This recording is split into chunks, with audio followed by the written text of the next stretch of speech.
New at 11, this Sunday will mark 6 months since a Douglas County man's death, now leaving his family with more questions than answers. Our team sat down exclusively with the family of Derrick Lamar Brown for our More Than a Number series.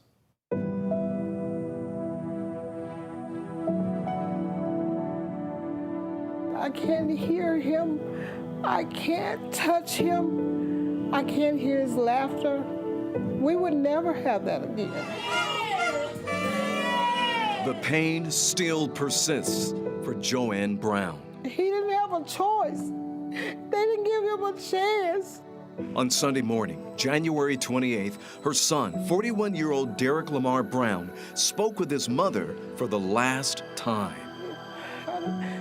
I didn't get to him in time.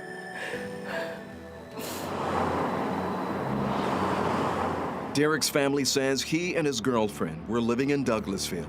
At the time, his girlfriend's 17-year-old son, Mershawn Felder, was visiting from New York. An alleged argument broke out while the teen's mother was away from the home. That's when Derrick called his mother for help. Douglas County 911, what's the location of the emergency? You could tell that there was some struggles going on in that house. During that confrontation, Derrick was cut badly on his back and bleeding out. Paramedics and police came to help, but within hours, Derrick died. Felder was arrested and later charged with voluntary manslaughter. He was released on bond days later. He has freedom. My son don't have that. My son is laying in a grave. With no trial in sight, the family now has more questions than answers. What have they said to you? They have not said anything. They're horrible. We also reached out to the Douglas County DA's office and courts for an update and are still waiting for answers. Meanwhile, he was loving, had a big heart. He was part of the strength of the chain that we have as a family. Derrick's brother Joe and sister April, along with their other siblings, want their big brother to be remembered beyond this tragedy. I call him a gentle giant. For me in my life, he was the dad, the big brother, the best friend. 6 months later, the family is still processing January 28th. Grief is not even a word that you want to describe how I live with it. Joanne wishes she could have done more for Derrick, her baby boy. What do you think you could have done to save him? I think if I could have made it to where my baby was, he would have listened to me and just came home. He would.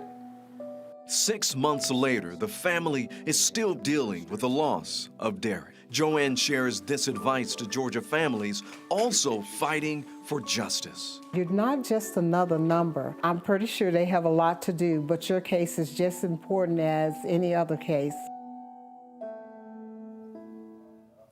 Certainly a moving story to hear from that mother, her pain.